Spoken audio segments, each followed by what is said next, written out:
On Contact with Chris Hedges. Welcome to On Contact. Today we sit down with the anti-prostitution activist, Rachel Moran. What prostitution is compensated sexual assault. It's the commercialization of sexual abuse. On Contact, neoliberalism, patriotism. Truth is not. Socialism, counterweight, class war, corporate coup d'etat, utopian ideology of neoliberalism, revolt en masse. On Contact with Chris Hedges. The reduction of another human being to an object, and the glorification of male power and violence, whether in war or prostitution, are romanticized by popular culture. It is difficult to challenge the lies disseminated about sex work or about military virtues. Those who counter the dominant narrative, even if they speak from long personal experience, are drowned out. Speaking the truth about war or the truth about prostitution is lonely and often futile. The manufactured illusion of heroes or glamorous call girls plays to a culture that celebrates the commodification of human beings. Those who have escaped the clutches of prostitution or war, often struggling to cope with trauma, guilt, and shame, are reticent to resurrect in public the nightmare that will hound them for the rest of their lives. Being prostituted is not work. It is being raped for a living. RT correspondent Anya Parampil looks at the movement to decriminalize the activity of prostituted women and criminalize the work of traffickers, pimps, and johns. The horrific business of human trafficking is the world's fastest growing crime, as it generates an estimated $32 billion annually. The UN estimates 79% of trafficked women are trafficked for sexual exploitation. But there is one way of regulating prostitution which proponents say reduces its demand and protects vulnerable women. It's known as the Nordic model, and it's based on the premise that prostitution is actually a form of male violence against women. It characterizes sex workers as victims rather than criminals, and it's been growing in Europe, implemented in countries like Denmark, Sweden, Finland, and Iceland. Its strictest form can be found in Sweden, Norway, and Iceland, which have all unilaterally banned the purchase of sex, period. And according to Stockholm University, it has reduced the amount of prostitutes in Sweden from around 3,000 in 1993 to about 300 in 2008. However, the laws do have their critics who say they're based on the moral position that the sale of sex in any case is wrong. And we should acknowledge instead that prostitution is one of humankind's oldest professions and thus nearly impossible to outlaw. Rather, countries like Spain and the Netherlands have sought to protect sex workers by decriminalizing the industry and regulating it. One thing is agreed upon, however: sex workers are some of the most marginalized and vulnerable people in the world, and it should be the goal of us all to protect them. Today I'm joined by the anti-prostitution activist, Rachel Moran. She was a prostituted woman in Ireland for 7 years and is done in her book, Paid For, My Journey Through Prostitution. What I attempted to do in my book, War is a Force That Gives Us Meaning, about the reality of war.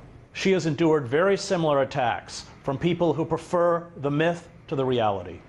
This myth has seduced many on the left with the absurd idea that being prostituted is a form of work, rather than a raw, brutal, and soul-destroying form of capitalist exploitation.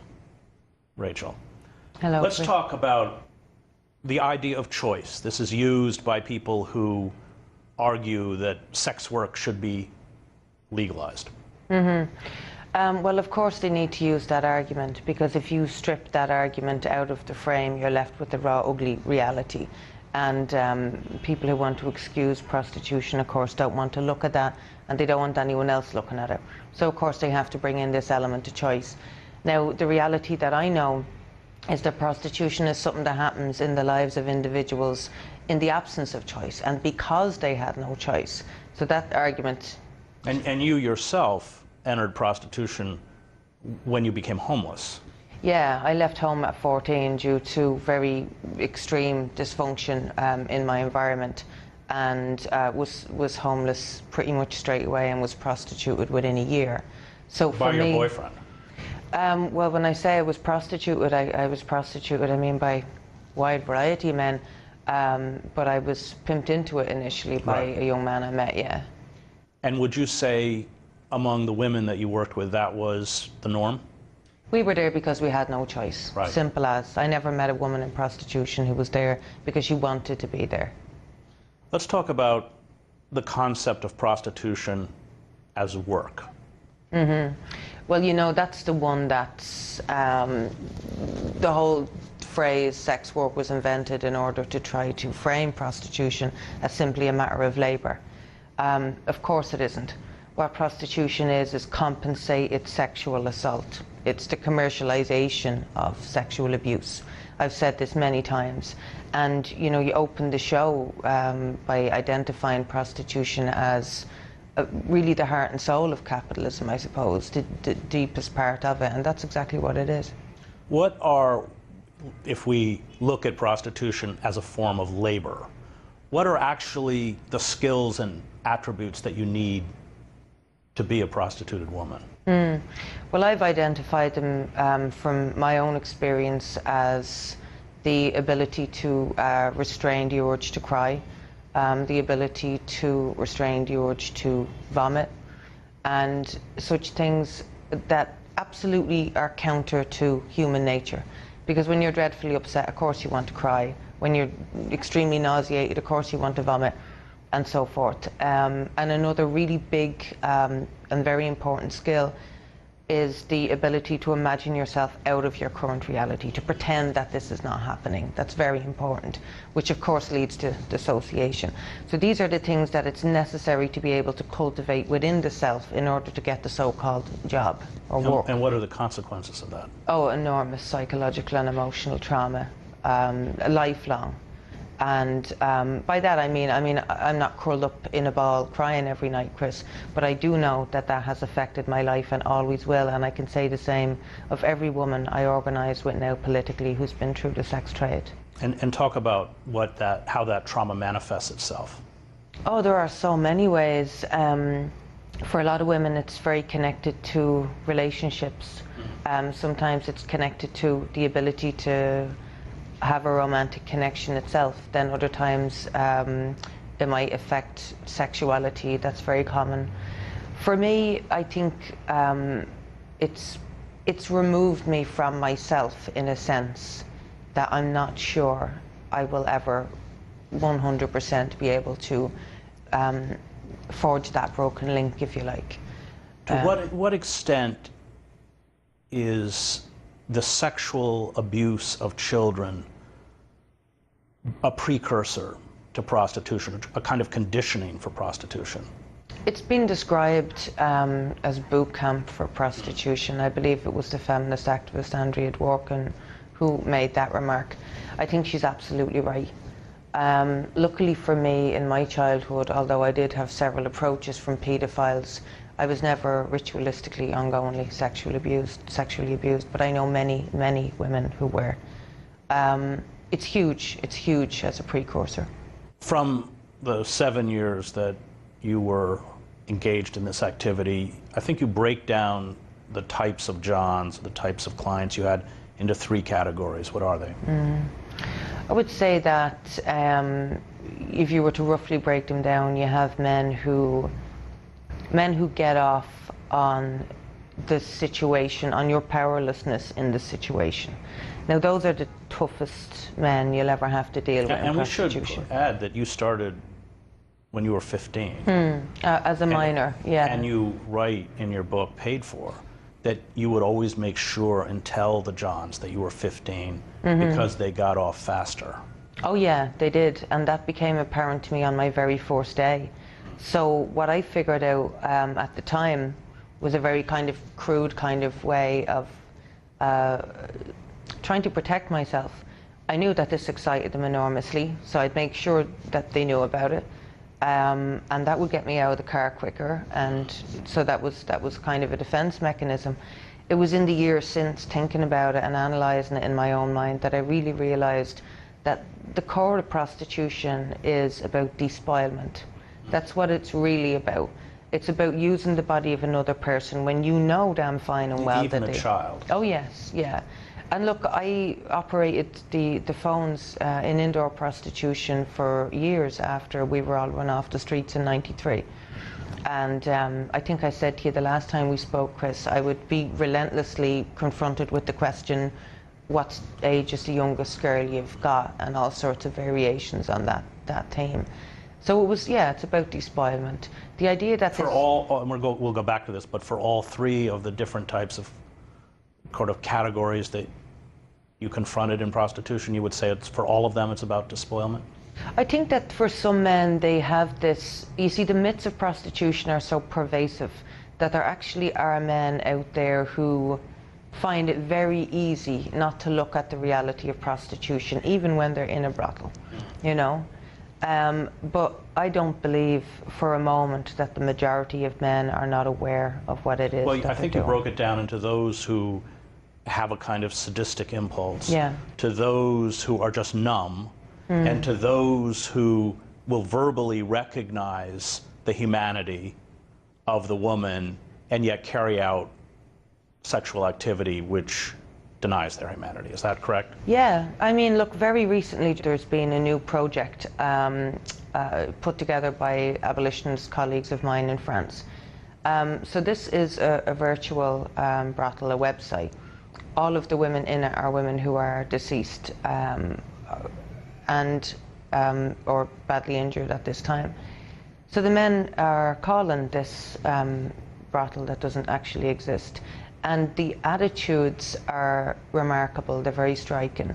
Some of the men are very embarrassed, some of them are hanging up the phone, others are joking and saying, oh, well, if she's in hospital, surely she has a friend who could step in for her. Wow. Some of the men are completely unmoved by the fact that these women are, most of them, in graveyards. It's absolutely ridiculous to try to frame this human rights violation as work. Well, and we should say that early death is one of the characteristics of being prostituted. Absolutely it is. The homicide rate has been recorded at as high as 40 times the national average. Suicide has been found to be a significant consequence of prostitution. And what we never get into looking at is all of the other ways that women die. And there are many of them. Great, thank you. When we come back, we'll hear more from Rachel Moran, author of Paid For, My Journey Through Prostitution.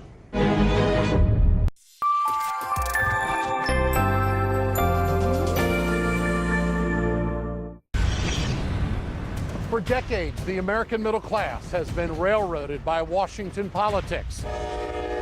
Big money corporate interest has drowned out a lot of voices. That's how it is in the news culture in this country now. That's where I come in. I'm Ed Schultz. I do the news on RT America. I'll make sure you don't get railroaded, and you'll get the straight talk and the straight news. Question more.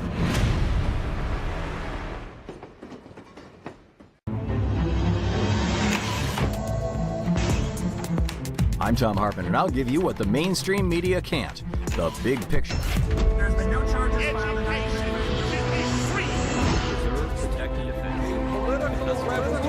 And when you question more, you find what you're looking for. This is the legislative branch of the parliament. We'll go deeper, investigate, and debate, all so you can get the big picture. What'd you have for breakfast yesterday? Why would you pick those shoes? How fast is your Wi-Fi? What's your dog's name? Why'd you name him that? What's your biggest fear in life? Ever been on a hayride? When's the last time you read a book? What would you say if you ever met the Pope? Who's the best quarterback of all time? What's one topping that doesn't belong on a pizza?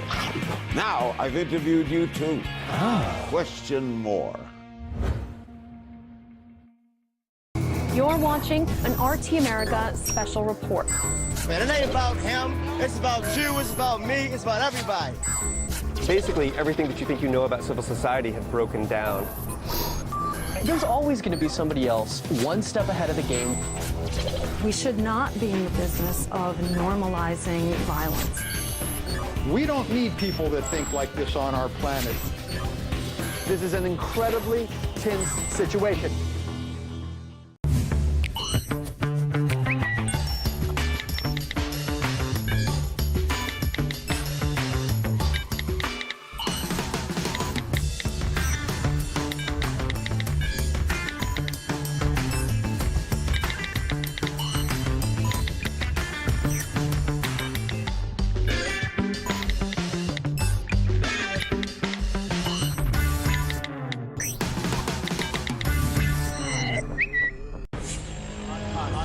On Contact with Chris Hedges.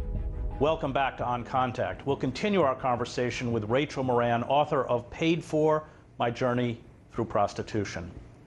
There's a myth perpetuated by movies like Pretty Woman that there is a level of prostitution, the high-class call girl who goes to the five-star hotel, that is somehow glamorous, different from being on the street. There is, and it's laughable.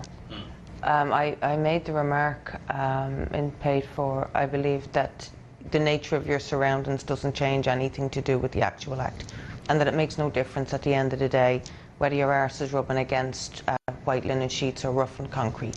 And that was really my way of crystallizing the understanding that it just does not matter whether you're in a five-star hotel or whether you're in the back of a car or whatever, because this situation involves bodily invasion, and that can happen anywhere, and luxurious surroundings do nothing to change that. Well, you write in the book that you actually prefer to be on the street. Oh yeah, very Why? much so. Well, I've always said if I had to do one night in prostitution again, and it was absolutely necessary for some, you know, unimaginable reason, I would hit the street every single time. There's no doubt about it. Why? Because you have a very, you have no autonomy whatsoever in most circumstances, but on the street at least. You mean in a hotel? Yes. And I think you also write in the book that the possibility of violence increases in a hotel room. Yeah, and studies have shown that, and that doesn't surprise me at all. There is this myth that the street is the worst, most dangerous place you can possibly be.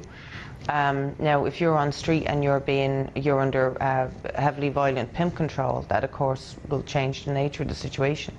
But when I was on the street, I was able to say to myself, I don't like the look in his eyes, I'm not going to take the risk tonight.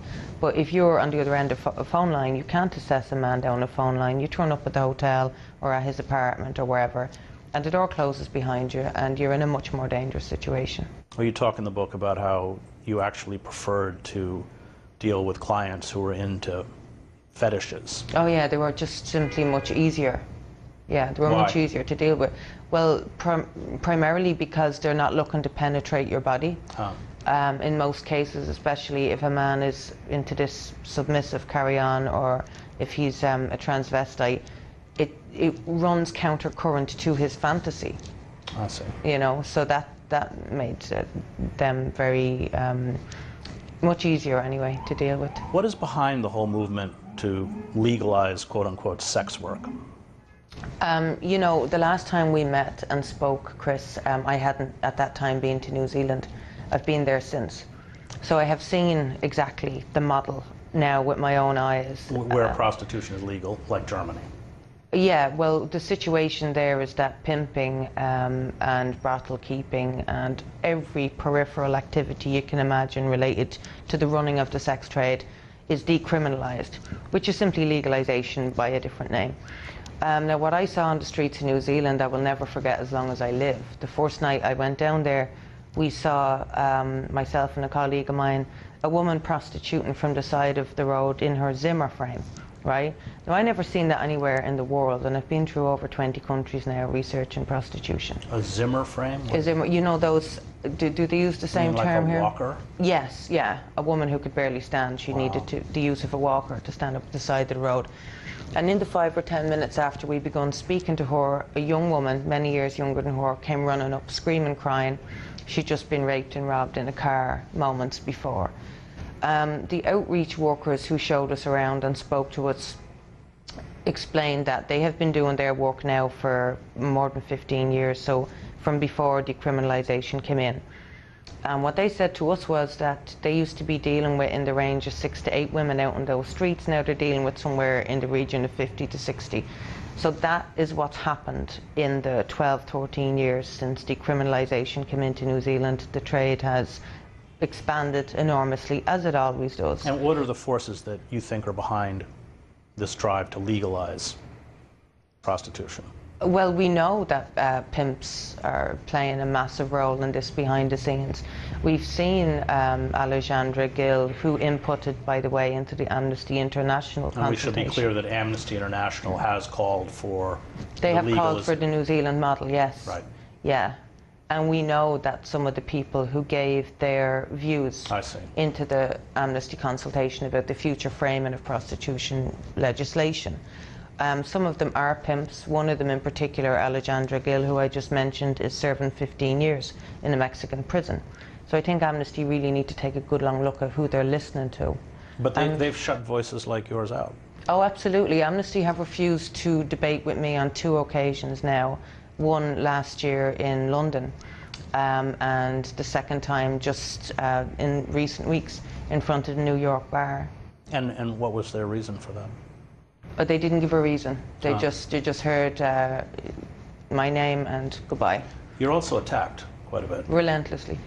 What's the nature of those attacks? Well, it's absolutely never ending on social media. In my own personal life, I've had to have my house put on the pulse system, which means that if a call comes in from my address, the rapid response unit of the police will arrive. I've had no end. I've been stalked for years by one very, very unwell individual. And when they attack you, what do they say? How do they attack you? Generally, they'll say that I'm a liar, a fraudster, that I was never in prostitution in my life. This has been repeated in so many circles, just unbelievable. Well, where do you think that comes from? I think it comes from a place of ignorance and fear in a lot of cases, and I think it comes from maliciousness and nastiness in others. I think fear. What do you mean fear? Like, fear I of think what? there are people out there who are simply afraid to hear what I have to say and to give it credence because it runs so directly counter to their ideology, which they are so committed to. Why do you think the left has bought into this idea of sex work? I mean, they will decry the exploitation of women in sweatshops in Bangladesh, and yet they say nothing about sexual exploitation. They seek to legitimize it. Well, why is that? Because we're living in a patriarchy, quite frankly, and if there's any one group of people who can be thrown under the bus in a patriarchy, it's women. And we know that females, that women and girls make up the vast majority of the prostituted population of this earth. It's absolutely sickening that the left, the level of, just the level of, I can't even find the word I'm looking for, it's so shocking. It runs absolutely counter to every principle on the left. Well, this it's so attitude. unfeeling. I mean, there's just no capacity for empathy. That's huge, and I mean, what I have found most astonishing is the way that voices from the left will confront me, knowing that I was a homeless 15-year-old girl. Wouldn't you say that the left is your primary opponent? You would have thought so. You certainly would have hoped so.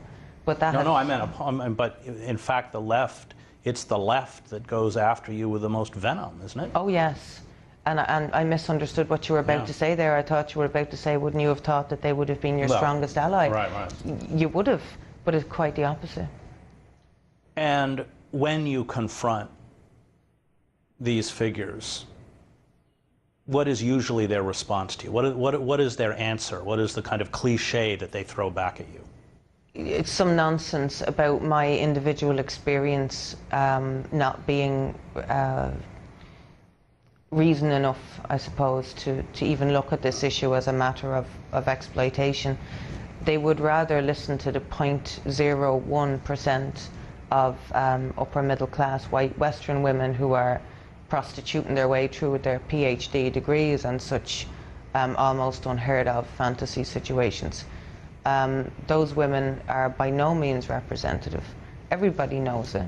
And it's being ignored by the left, who really, I feel, ought to take themselves for a walk through the streets of Songnagachi or any of the many places. Well, maybe they could try it out for a night. Yeah. Or even an hour, one booking. Right. You had told me earlier that one of the ways to expose that this is not work is that as you age out of prostitution, you are just cast aside. Well, I mean, if we look at the different ways that, this nonsense terminology, for example, the oldest profession. If we look at any other profession on the earth, you've got to have qualifications, right, in order to even begin. Prostitution is constantly pushed at us as a form of labor sort of work or profession, but nothing about the way that it operates mirrors any actual profession anywhere, either in how you get into it, or what happens during it, or what happens as you leave it. It's unimaginable to think of any other so-called profession where you'd go in with absolutely no training or no experience, and in fact the less training and experience you have, the more beneficial to you. So it operates in quite the opposite way, and yet we're expected to accept it as a profession. It's not a profession, it's not work. And we can call it sex work until the sky falls in and we all catch larks. It's not work.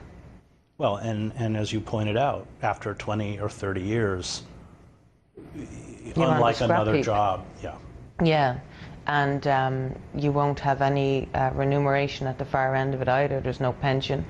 There's no sense of this person has 30 years experience, you know. There's some worth in that. The more experience you have in prostitution, the less worth you have. So again, it's just another example of prostitution operating quite counter to any other form of profession. Well, and we've seen that. Where they have legalized prostitution, the argument has been that these people can register as workers, but they don't register. They don't. Absolutely not. And 400,000 women in Germany, 44 have registered. Wow. So. And it becomes industrial. It does, absolutely. And, you know, we cannot say for a million reasons that prostitution is work. Great. Thank you, Rachel. You're very welcome. Thank you so much for joining me. That was Rachel Moran, author of Paid For: My Journey Through Prostitution. The war industry, like the prostitution industry, feeds off of the despair, poverty, and hopelessness that afflict the lives of many of the young. In a world of closed doors and few opportunities, the military, like prostitution, appears to offer a way out. Military recruiters, after all, are little more than uniformed human traffickers. All traffickers of human beings target the vulnerable and the poor. They make promises that are usually never kept. They promise an income to the desperate. Once they have their prey trapped, they force them into a life that bears little resemblance to the fantasy they peddled. Prostituted girls and women, nearly all from the developing world or the impoverished pockets within our own society, are the quintessential expression of our callous neoliberal order. They are stripped of their humanity to become commodities, which in the end is how corporate power looks at all of us. Thank you for joining us. You can find us on rt.com/oncontact. Until next week.